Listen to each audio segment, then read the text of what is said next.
Hello, hello, and welcome to another episode of the Soul Sovereignty and Sexuality Podcast with myself, Jessica Falcon, international soul embodiment guide and relationship expert. And before I go into today's topic on my journey into sacred feminine power, I want to talk about why this particular topic is so important to me in this moment. Because, drum roll. I am leading a Sacred Feminine Power retreat to Greece this year from September 27th through October 8th, 2025. And as many of you know, if you've been watching this podcast for a while, that I was in Greece myself this past fall. My first time in Greece was actually in 2014. I spent a couple of months there, and I immediately felt Gaia, the earth, come up into me in the most palpable way I had ever experienced at that point and call me home. I also, my very first night when I arrived on the island of Rhodos in Greece, it's really close to Turkey, I walked out to the rocky beach and immediately felt I had been there before. And this was before I really even knew much about my past lives. And Greece has my heart. There's just a palpable heart energy in the people on the land. And when I was in Delphi in October of 2024, I heard the call that it was time to revive the ancient temples of the goddess and to, quote, bring the women. And that's what I'm now doing. So this particular retreat is open to women only. I have other retreats that are open to men, but this particular retreat is only open to women. And there are a couple of spots taken. Space is limited to 11. So if this is calling to your soul is going to know, your heart is going to know. It's not about your rational mind. This is part of feminine power. The rational mind doesn't get to decide. The soul decides, and we trust that and let the magic happen. So I will put a link to the retreat website below. You can also just go to thepathtosovereignty.com, and that has all the juicy retreat details. It includes so much. We're going to be staying for 3 nights in Athens, Greece. We'll be staying for 3 nights in Nafplio, which is the original capital of Greece on the sea, and then 3 nights in Delphi before we return to Athens. It's 11 nights, 12 days. All the accommodations are included. I've hand selected each hotel. We have private tours to many of the ancient archaeological sites and temples, where most importantly, I will be guiding you to access the energy contained at each of the archaeological sites. And we will be intentionally drawing that energy up into the body and activating various wisdom centers, activating various powers, past life gifts, and abilities, while simultaneously connecting with the goddess and reviving these ancient temples so that the wisdom contained within them become ingrained in the modern day grid. And, you know, nothing that I do is in denial of what is happening worldwide, politically and economically and socially. In fact, everything that I stand for, the embodiment of our power, the reclamation of our sovereignty in order to experience true freedom, is, quite frankly, the only way to create the shift that we need to heal these wounds that are so prevalent right now. Because when we reclaim our sovereignty, we remember the divine abundance that is our birthright. And we no longer submit to external authorities, particularly those that are rooted in separation consciousness or the denial of the divine within others. And the more we recognize the divine within us, the more we recognize our own embodied power that is eternal, that is infinite, we truly have the capacity to create miracles and magic and shift the consciousness on this planet. And that doesn't happen with somebody else. That's you. That's me. That is each one of us shifting our consciousness. That is each one of us being in our power and our sovereignty and our freedom. So another quick announcement before we go into my journey into sacred feminine power. how I went from being a criminal prosecutor and an attorney into what I do now as a soul embodiment guide and relationship expert, but particularly the journey that the goddess took me on, is that I have been, in the past couple of weeks, cultivating a very particular set of energetic activations and embodiment practices that are designed to help you connect with your soul in through your body, open the channels for you to receive your soul's power and truth and wisdom in order to reclaim your sovereignty, because sovereignty requires that you live according to your soul's truth, your inner truth. Now that is deep levels of self-knowledge. And these energetic activations and embodiment practices are ones that I have been using myself for years and that have been channeled through me to assist you in reuniting body and soul and connecting to your innate power and to releasing all that is not yours.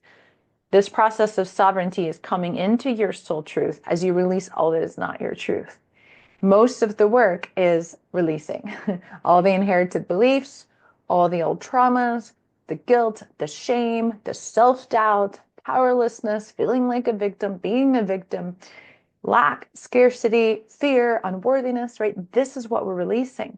None of that is your divine truth. And yet, here's the fascinating part. Our souls have agreed to all of this. We came to Earth to experience duality and separation. And there comes a point in each individual's journey in which it decides, I've had enough, and I want to return to union. And collectively, part of the return of the goddess, part of the reclamation of our sacred feminine power is now embodying our divinity on this planet. For way too long, we have blamed the earth as being responsible for the lack of consciousness on this planet, for the war, for the violence, for the separation, the climate catastrophe, all of that. We have made life the problem. We have made earth the problem. In many ways, we've made woman the problem because she represents life, because she gives birth. And it's not the earth that's the problem. It's the consciousness of those who inhabit earth that creates our experience. And that consciousness has been rooted in fear for a very long time. And each individual soul, this is an individual path, each individual soul has to come home to itself. Each individual soul has to remember union by reuniting the consciousness of its divinity with its experience on earth, to embody your divinity, which is to reunite body and soul, and then to live as that, to think as that, to choose as that, to breathe as that, to be that. Imagine how that shifts every single relationship in your life. Because quite frankly, relationships have been rooted on anything but freedom because of this denial of the body and the inner wisdom and the inner power and the soul within all of us, particularly women, but men too. We have been so conditioned to look at externally everything, which allows us to be controlled and manipulated. And it's time to end that. It's time to end the ways we give our power away. So this particular program, you can tell I'm really passionate about this. I've devoted my life work to this. And this particular program is very affordable because I would love for every single person on this planet to receive these activations and embodiment practices. It's called the Sacred Body Wisdom Foundational Series. It is 8 very powerful practices. I recommend you do a minimum of 3 times, if not over and over and over and over and over again. I still do them consistently myself. And I've been meditating since 2008. I have been very intentionally on this path for well over 13 years. And so of sacred feminine power. And I will put a link for that below as well. It will be officially up next week, but you can go ahead and pre-order for only $97 during February. Normally it is $197. Okay. The path that I've taken into sacred feminine power. That's where I'm going to transition into, because I often even wonder myself, like, how in the world did I go from hating being a woman to living my life based on sacred feminine power and wisdom? It's really amazing, actually. When I was in college, now, mind you, at this time, I was already a women's rights advocate. I'd started organizations against sexual violence, against partnership violence.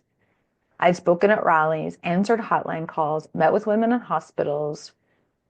I was a pretty hardcore feminist. Now, by feminist, I mean one who knows that women are equal to men, not better, equal.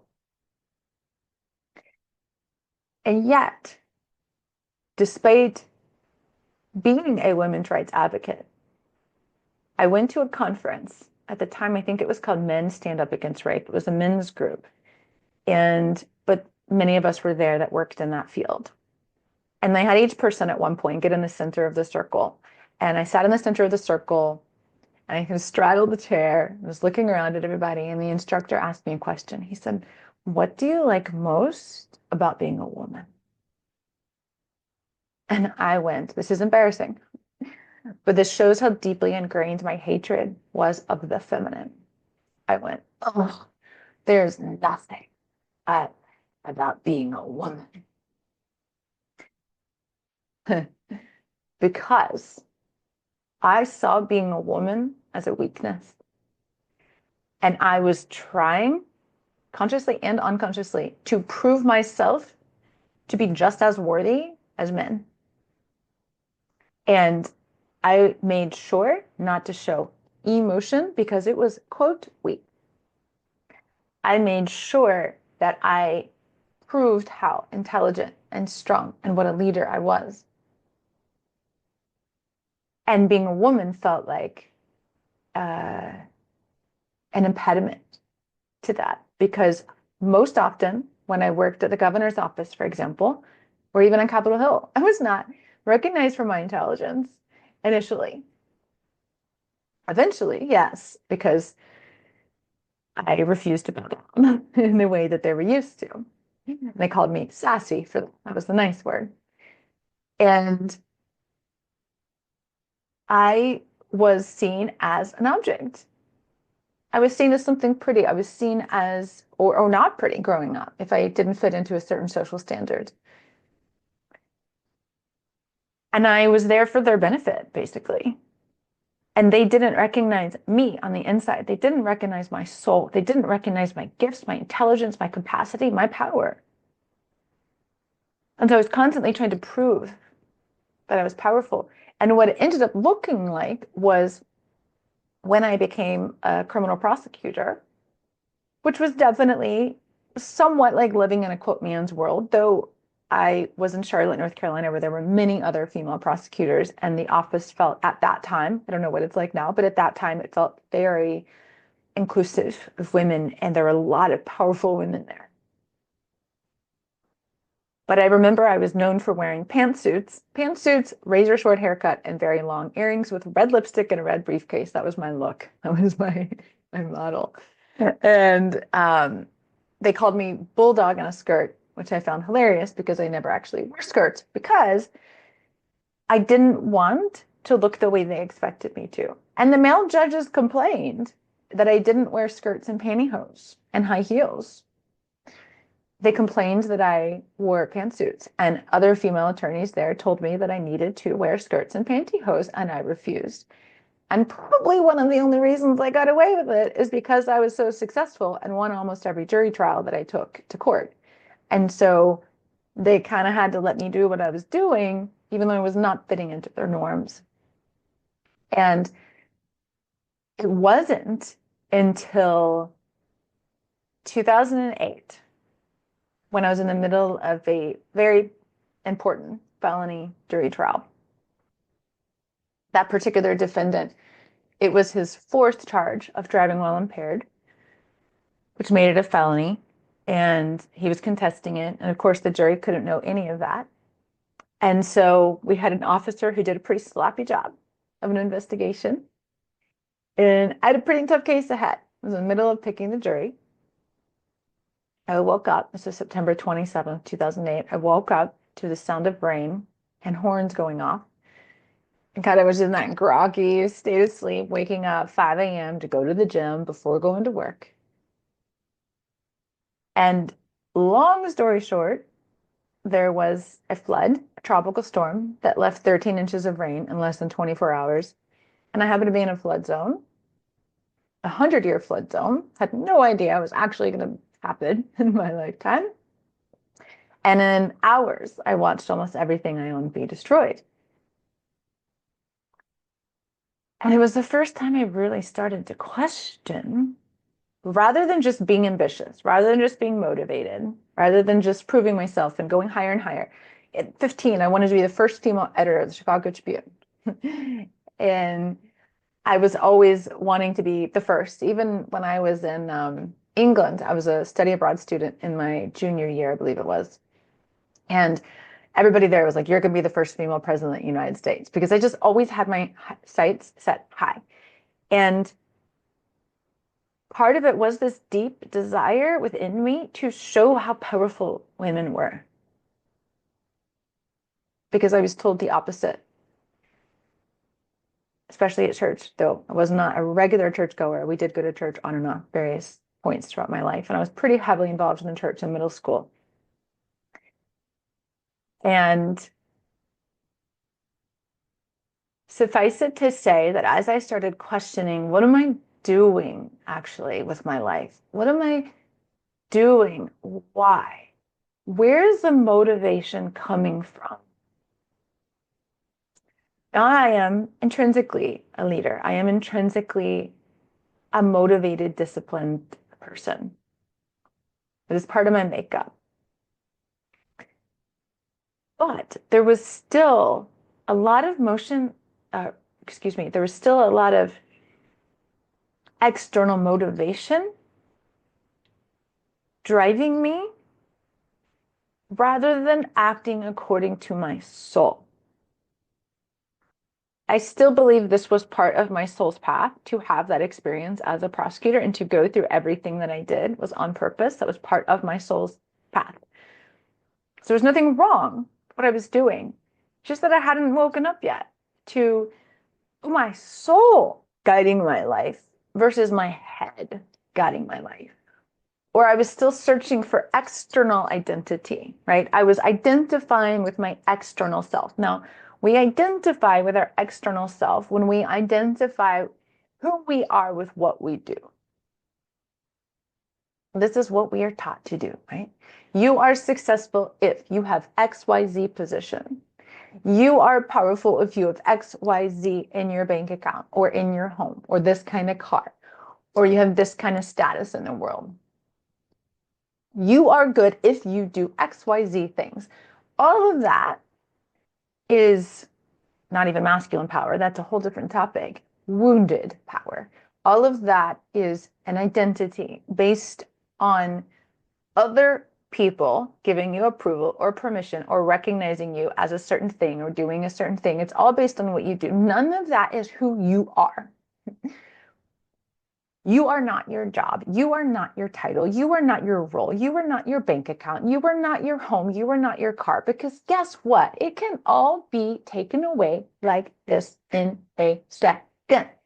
And mine was several times in my life, actually. 3 times. I had everything taken away or gave it all up. And then forced me to come into my feminine power, which is inner power, which is a knowing of who you are based on your inside, who you be, not what you do. This is probably the greatest death society has to go through, and each individual has to reckon with. The more you cling, the harder it gets.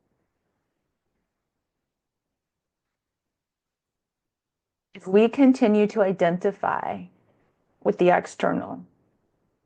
And we let the external world dictate who we are and our worth and our value, our goodness. We will never know true love. We will never know freedom in relationships. We will never know our inherent divine worth and power. It is essential. Now, this ancient initiation into feminine power that was first encoded in the stories of Inanna, the Sumerian queen of heaven and earth, and ancient Sumer, which is pre-Babylonian. It's from 3500 BC, aroundish, though most of the writings are 2700, 2400 BC. So we're looking at 5,000 years ago, basically. And in those writings, which were in stone in cuneiform language, which are like symbols and shapes that I certainly couldn't translate, but luckily Samuel Noah Kramer and other archaeologists have into English and other languages, that this ancient descent of Inanna into the underworld is actually quite representative of the path to sacred feminine power, because it shows the descent that we must take into our bodies, the descent that we must take into our inner world to access our feminine power. Our feminine power lies within the body. Why? Because the body is the energy of the soul. It contains and is formed by the energy of the soul. As we descend into the cavern of the body, we access the infinite intelligence and wisdom and truth of the soul. The soul is the eternal part of us that is one with God's source, that has inhabited and created the physical form that we call ourselves, our names. I call myself Jessica, but of course, that's not necessarily my soul name, right? That's the name that is chosen for me in this incarnation. And this soul, the soul, a recognition of our divinity in form, is the sacred feminine. The sacred feminine is not how we look. The sacred feminine is not what we do. We don't become sacred feminine because we wear flowing dresses and light red candles and dance around a fire. Now, that might be really fun. Believe me, I've done it. It's fabulous. That doesn't make you sacred feminine. It's a pretty shallow version, quite frankly, and it's become a little bit of a problem because it continues to keep people focused on an image and a doing, when true sacred feminine power has nothing to do with that at all. It is deep self-knowledge. It is knowing every single aspect of you, light and dark. And not to go play in that dark, because there's a lot of that out there too. I'll call it crap.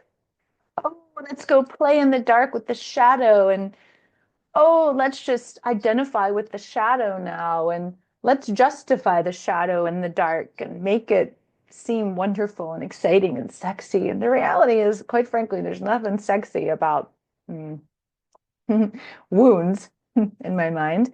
And when we go into the dark, the purpose is to shine the light of your soul on it so that you transmute the dark, so that you come into the truth of who you are. You are not your wound. You are not what somebody did to you. You are not your wound. You are not your shadow. You are not that. To identify with that is, again, a wound. To set that on a pedestal and play with it as if you are that is not going to help you transmute the wound to come into your soul truth. That's a whole other conversation about shadow work. So if you really want to know that sacred feminine power, you have to know yourself. And that's exactly what that flood did for me. It helped me stop looking at what I was doing and my role and my position and my status and my authority and the house I just bought and the car that was destroyed and everything else was just gone. And I went into a mild, you could call it a mild depression. I would also call it a dark night of the soul, which is really when the ego starts to be destroyed because there's nothing left to grasp onto when you don't know who you are anymore because everything you thought you were is suddenly gone. And quite frankly, that's an essential part of the spiritual path. There are ways to shorten it, yes, with supportive people like myself, right? Who can help you shorten those kinds of paths because we've been there, we know it, and we've done it, and we can help you transmute quickly to align to your soul truth. But it's essential. So just think about what in your life you're clinging to, would refuse to let go of. How do you identify yourself? Are those things internal or external? Can they be taken away? Power that can be taken away is not power. Just an article about that in Brains magazine. So I'll put a link to that below as well, about what it means to embody your power.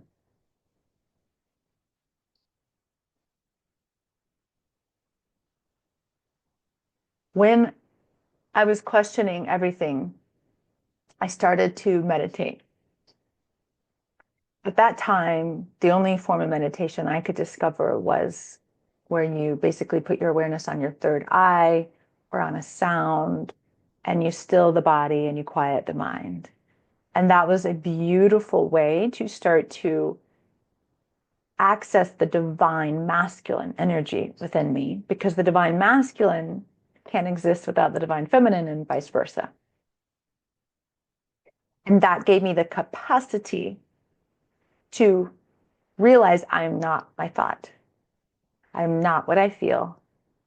If I can witness the thought, then how am I the thought? What part of me is witnessing the thought? The part of me that observes the thought and observes myself thinking about the thought, that is the me. That is my consciousness.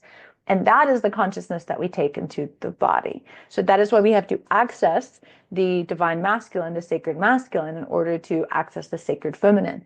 Because we take that consciousness, that ability to observe, the ability to witness, the ability to separate from that thing, that feeling, emotion, into the body. We take that into the body so that we can observe what is there. Because the soul, we access the soul through our knowing, through our sensations, through our feelings. And you are not your feelings either. But they give us a path to follow. When we go into the body with this consciousness, we can, especially in silence, that's why I teach my online portal yoga classes in silence. They take you deep into your body. Very affordable way to work with me. Deep into your body. It's $37 a month. There's a discount if you buy the portal yoga with the Sacred Body Wisdom Foundational Series. There's a big discount there. In silence, because it is in the silence that we truly hear. And if you can't go into your body in silence, then I would ask yourself, why? What is it you don't want to hear inside of you? Oh, your mind's distracting you? Don't worry. I'll do a whole other episode on this soon about how to get that mental chatter out of the way. Then go into the mind until it doesn't stop you, because you are the one who gets to control your mind. Because guess what? If you're not controlling your mind, somebody else is. Cultivating the capacity to go into your body in silence is a necessary skill for soul embodiment and for sovereignty and power. What is more powerful, needing constant distraction and being able to sit in silence for hours? What is more powerful? One is really needy, actually. I digress. I could talk about that for a long time too. So I will do another episode. So subscribe if you're not already subscribed to this podcast on your favorite platform, and you will be notified of a future podcast episode in the next couple of weeks on how to stop the mental chatter. And you can also click the link that I'll put below if you want to receive the weekly episodes delivered straight to your inbox. You don't even have to think about it. It's just there. when you go into your body in silence, this is what I started to do. You start to ultimately, with patience and consistency, after building trust, because you're creating a new relationship with yourself, a whole new relationship with yourself and with your body. You start to hear the voice of your soul. And it can sometimes feel really, really soft and subtle and barely audible. I didn't know how to do that first when I was just meditating the quote traditional meditation of third eye or sound, om chants. But eventually, this was several years later, back in 2013, I think it was 2013, 2014. I was guided by my own spiritual guides to start placing my hands on my body instead of just meditating in my head. And I would meditate with my heart. I would meditate with my womb. I would bring my awareness down into my body. So this is a simple practice. Just bring your awareness down into your low belly and place your hands there and breathe there and start to create space. And just listen. It's in the belly and the energetic womb that we really access the subconscious and the deep inner experience. The soul voice is available in all parts of the body, but sometimes it's easier for us to hear it there and in the heart.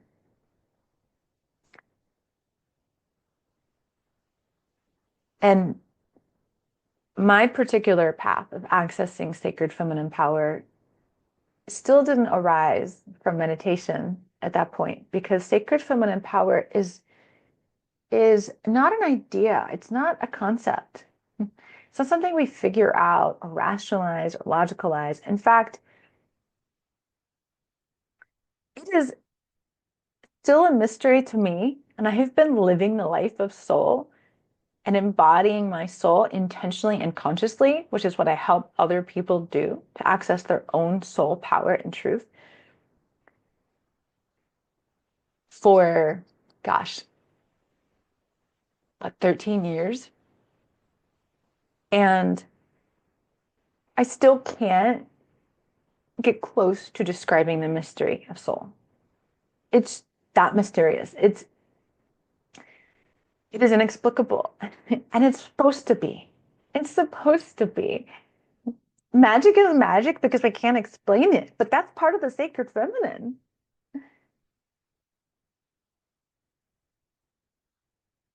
So let's just fast forward. I'd had the flood, I'd been meditating, had a bicycle accident. I realized I'm not my body. Whole other story I'll go into maybe another time. Keep fast forwarding. I start to feel this huge disconnect between what I was doing as a criminal prosecutor and my soul and its calling and its inner voice.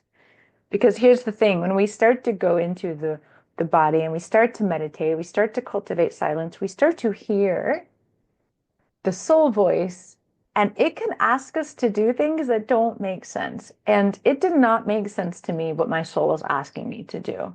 It was asking me to leave the legal profession and go away somewhere for 3 months. And I thought that was utterly ridiculous. I was incredibly successful and had gone to law school for 7 years, had all this debt. There was no rational reason to leave a very successful career after 7 years of practice. But I did. After a year and a half, 2 years of resisting my soul calling, I finally surrendered. Because the soul calling was so strong that I went into another depression / dark night of the soul of there is no way out of what I feel unless I trust this voice deep inside of me. It doesn't have to take that long. Now it takes me 1 second to trust the voice of my soul. I've cultivated that intentionally, and that's the type of self-trust that I guide my clients to embody. But at the time, I wasn't there yet at all. I ended up leaving everything. It asked me to let everything go, every possession, and give it my law license, give it my practice, and go. on a pilgrimage for 3 months. And I could only know where I was going for 1 week. And after that, I couldn't make a plan because I had to start to trust my intuition. Trusting my intuition was not my strong suit at that point. Even though I had it, I knew I was aware of it. Trusting it and not my mind was not my strong suit then. It is now. Everything I do is intuitive. But at that time, it wasn't. And I went on a spiritual pilgrimage.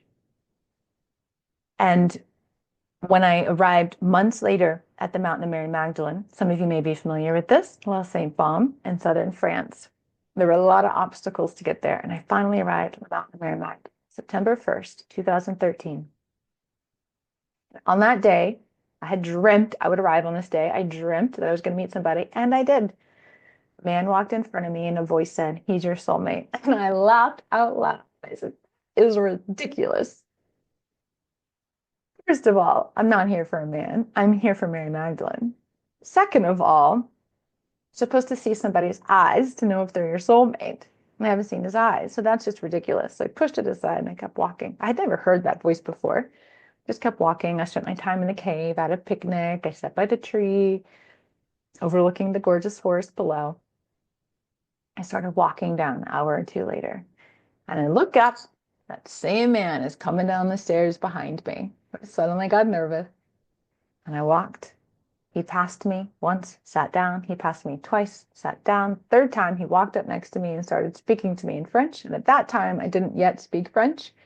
I said, "Je ne parle pas français. Parlez-vous anglais? Do you speak English?" "Ah, oui, oui, yes, yes." Long story short, he came to visit me the next day. Fairy tale encounter. Months later, when we moved in together, it became a nightmare. And everything about me threatened him. My sexuality, my intelligence, my power, my past, my success. And I found myself apologizing for all of it, denying it, feeling ashamed, feeling guilty, putting him above me, sacrificing myself, doubting myself, not trusting myself, right? All the wounds of the feminine. This is not the feminine, these are the wounds of the feminine, based on the inherited collective belief system that is very deeply embedded in the individual psyche. I wasn't immune, even though I'd been a women's rights advocate. I wasn't immune, even though I'd been a criminal prosecutor and attorney. I wasn't immune, even though I'd studied all of this and helped other women get out of it. I wasn't immune because it was still deeply embedded in my subconscious mind. And here's the kicker. We can't get out of these inherited beliefs and old soul karmas and wounds and traumas from this life or another if we don't access the subconscious mind. And guess where it lives? In your body. Because they're energetic imprints that have followed the soul from life to life until we reunite with those parts of ourselves and heal the wound and come back into our power. That's exactly what that opportunity was giving me. It was a karmic relationship. I'll do a whole other episode on karmic relationships. I've done some past ones on that already. And everything in life shows up for us. And so I started documenting the subconscious beliefs. I started documenting the wounds. I started asking to know more about how I could heal this. And then, of course, I left when I developed the strength and capacity to do so, and my soul told me it was time to leave. And then I began to research ancient mythology, ancient civilizations, religious history, and put this all together into what I now call the path to sovereignty, into my body of work.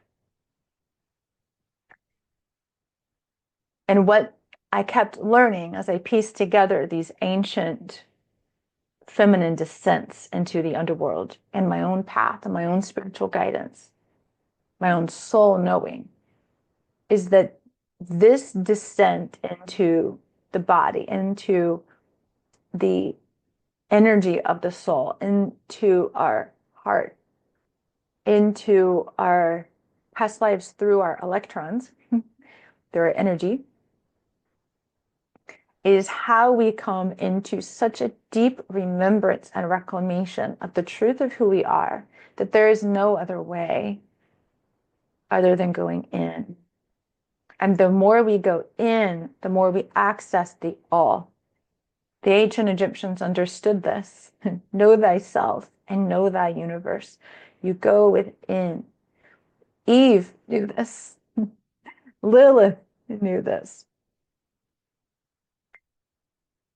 This is why the fruit has been so forbidden, because the fruit represents self-knowledge and wisdom, knowledge of the divine within. When you recognize the divine within, you do not submit to control. And you cannot be manipulated. You cannot be owned or possessed. And you are free eternally. And that is my journey to Sacred Feminine Power. There are a million other stories that I could share with you, but I'm very aware of the time. So I'll share more of them in the next podcast episode on Sacred Feminine Power itself. But that journey has been coming home to me. That is the journey. It's coming into yourself, into deep, deep, deep, deep sacred union with all of you. And it's sacred feminine because the feminine represents life. The feminine represents the body. The feminine is love, because what is life without love? Nothing. It's suffering. Life without love is suffering. You can just look around you. What creates suffering? Lack of love. But when you have the power to access that eternal source of love within you, right?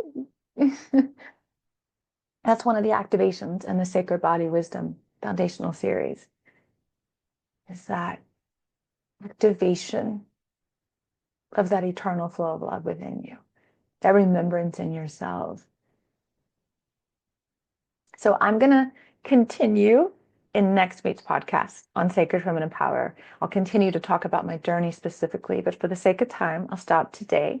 I'll put the links below for the Sacred Feminine Power Retreat in Greece this fall, the Sacred Body Wisdom Foundational Series that you can access, as well as information about the online portal yoga classes. You can also just schedule the free Sovereignty Breakthrough session with me if you want to talk about how you can individually embody your power and reclaim your sovereignty to shift how you show up in life and in your relationships to create that freedom that is delicious. All right. Much love to you, and I'll see you next week.